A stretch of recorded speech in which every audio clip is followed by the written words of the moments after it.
Kwa mujibu wa mafundisho ya mtukufu Mtume Muhammad sallallahu alayhi wa alihi wasallam, maadui tunaweza tukagawanya katika nyanja mbili. Kuna maadui ambao tunawaita ni maadui wa nje, lakini kuna maadui ambao ni maadui wa ndani. Leo sitotaka tuzungumzie maadui ambao wanaonekana ni wadhahiri, ni wa nje, na ningependa tuzungumzie huyu adui wa ndani ambaye kila mmoja wetu anatakiwa kuwa naye makini. Na hii ni kwa sababu kuna urahisi mkubwa sana wa mwanadamu kupambana vita dhidi ya maadui wa nje kuliko kupambana kwake vita dhidi ya adui ambaye anaishi naye ndani yake. Hapa tunazungumzia adui ambaye muda wote wewe upo naye katika sala zako, katika maneno yako, katika ahadi zako na wapendwa wako, lakini pia hata wakati ambao wewe unakuwa si mwenye kutambua, pia uko naye. Tunazungumzia nafsi. Nafsi ya mwanadamu ni adui wa ndani mwenye kupigana vita na sisi kisirisiri, na ili kuonyesha kwamba yeye ni adui, tena adui mwenye nguvu zaidi, hata pale ambapo sisi tunakuwa tupo mashughuli na kupambana na vita za nje, bado yeye anakuwa katika dauru yake ya kuendelea kupambana na sisi.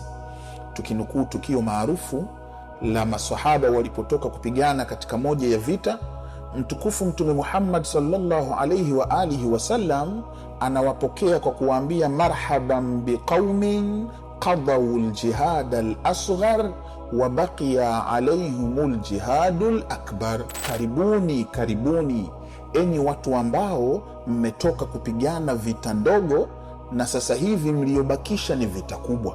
Masahaba wakashangaa, wakamwambia, ya Rasulullah, tumetoka katika uwanja wa vita, kuna ambao wamekufa, kuna ambao wamejeruhiwa, vipi wasema ya kwamba sisi tumetoka kupigana vita ndogo na kuna vita kubwa zaidi ya hii inatusubiri? Qila wama aljihadul akbar, wakamwambia, ya Rasulullah, hiyo vita kubwa ambayo imebakia ni ipi? Qala sallallahu alayhi wa alihi wasallam, jihadun nafs. Mtukufu Mtume Muhammad akawaambia ya kwamba ni vita ya nafsi, ni vita ya kupambana na adui anayeitwa nafsi.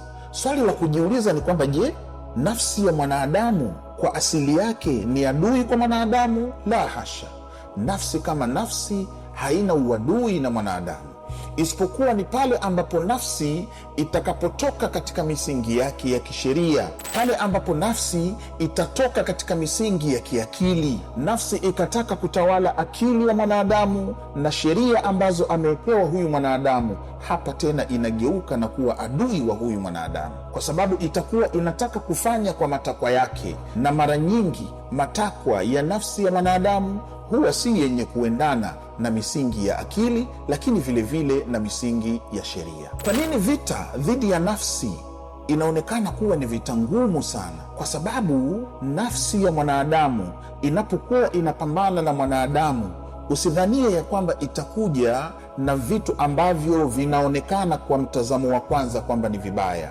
La hasha, bali mara nyingi adui huyu huwa anajificha nyuma ya vitu ambavyo kwa mtazamo wa dhahiri vipo sahihi, lakini ndani yake ndipo kunapokuwa kuna uozo. Inaweza ikaja kwa sura ya uadilifu, lakini ndani yake kukawa kuna chuki na visasi, kwamba mimi natekeleza uadilifu, lakini katika kutekeleza huo uadilifu ukawa unafanya chuki, unafanya visasi, mambo ambayo hayaruhusiwi katika sheria ya Kiislamu. Nafsi inaweza ikaja kwa sura ya kwamba mimi nalinda heshima yangu, sitaki mtu fulani anidharau, lakini kumbe ndani yake inakutengenezea sura ya kiburi. Ni kiburi ndicho kinachozungumza kwa jina la kulinda heshima yako. Nafsi inaweza ikaja na sura ya kujitoa zaidi kwa watu, kwamba wewe haujali, ni mtu mwenye kuhudumia watu, ni mtu mwenye kusaidia watu, lakini ndani yake imeficha kitu kinachoitwa riaa, kujionyesha, ambayo ni maradhi yanayofanana na shirki mbele ya Mwenyezi Mungu Subhanahu wa Ta'ala. Lakini nafsi vile vile inaweza ikaja kwa jina la uhuru, kumbe ndani yake ikawa ni kufuata matamanio ya kwamba mimi nipo huru katika matendo yangu, hakuna mtu yoyote ambaye anayeweza kunikontrol, hakuna mtu yoyote ambaye anaweza kunipangia. Kumbe sio uhuru ambao tunaufahamu. Ndani yake kuna kitu ni kufuata matamanio. Nafsi inataka iweze kuchupa mipaka yake. Hivyo haya ni mambo ambayo yanaifanya nafsi ya mwanadamu iweze kuwa ni adui wa hatari zaidi kwa